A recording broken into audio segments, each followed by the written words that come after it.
Peace, beautiful people. Today's video, we're going to be creating this piece of fluid art utilizing our flip, cup, and drag technique. If that's something you're interested in, please stay tuned. And as always, please like, subscribe, and comment. It definitely helps me out on the channel. All right, let's get into it. So we start off with our FolkArt rose gold. And then our next color we're going to shift into is going to be a coral that I made by utilizing the FolkArt apple red, as well as a little bit of white, a little bit of a moon yellow, and some FolkArt orange to get that shade and that tint that I was going for here. That's about it.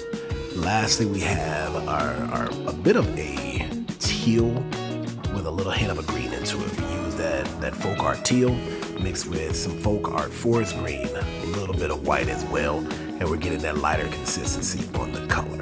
Now, as we see here, I have another cup full with our basic white. I always find it important to utilize some kind of a base color for a separation.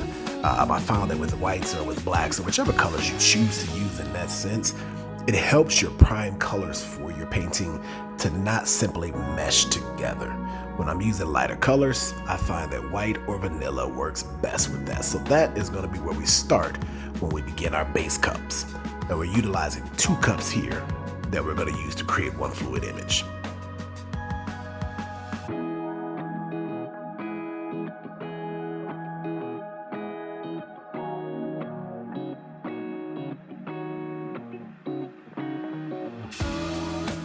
So for our layering here, whenever I'm doing this, I like to do that base color first. So my white goes first, and then the next color I go with is always going to be the darkest color that I'm using. In this case, it's that variation of teal. From there, I just kind of alternate the colors as I see fit. And of course, since I'm doing 2 cups to create one image, I try to layer them the same way.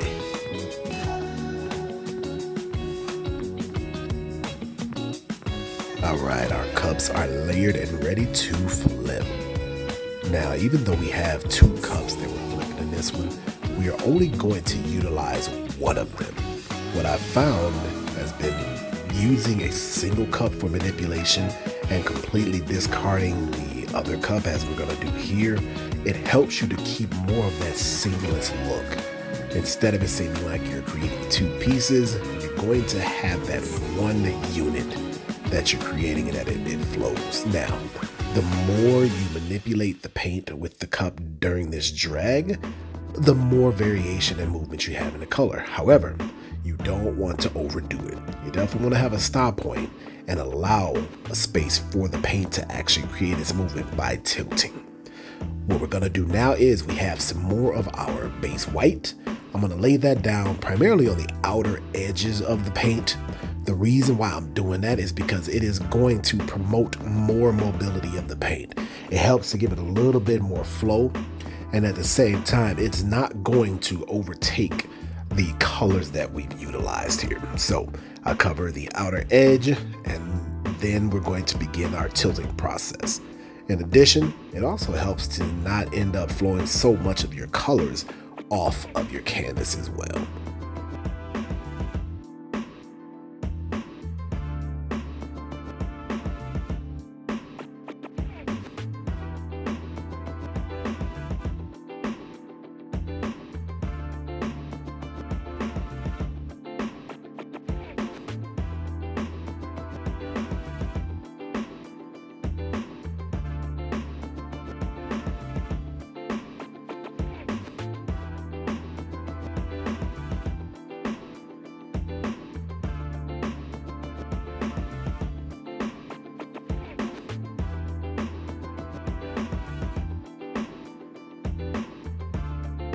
As we see here, the lines and variation and pattern that we initially created by dragging that cup through before this tilting process has given us this.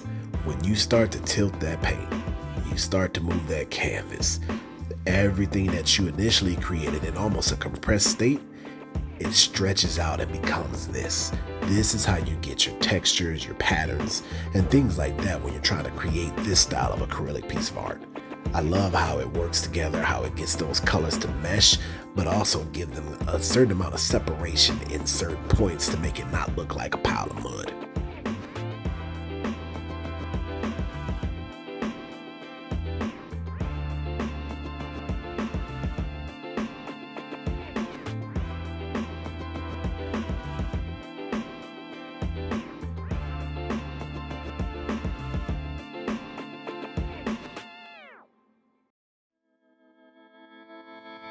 Now I'm making sure that I go through and cover all my edges. You never want to neglect those edges because they definitely stand out and will ruin your painting if you forget them. So a little bit of fingerprint movement there, just touching them up, allowing the colors to still catch with them, but mainly using the colors that are on the edges, some of that overflow paint. We want to keep our image clean. Don't want to forget any points on there. Every corner, every edge. Finish up your piece strong.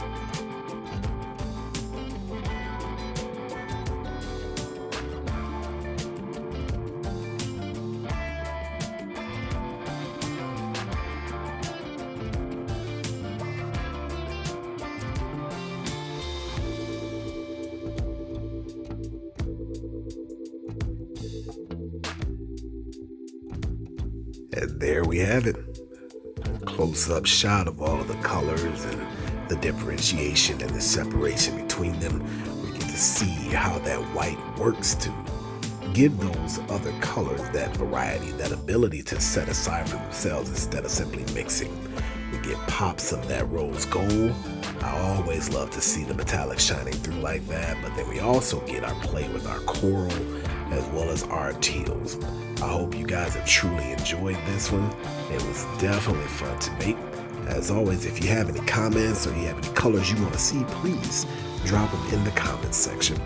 Make sure you turn on that notification bell, subscribe to the channel so you can be notified of everything that I'm putting out as I put new info out there. Appreciate y'all for taking your time to view this, and I hope y'all continue to be great.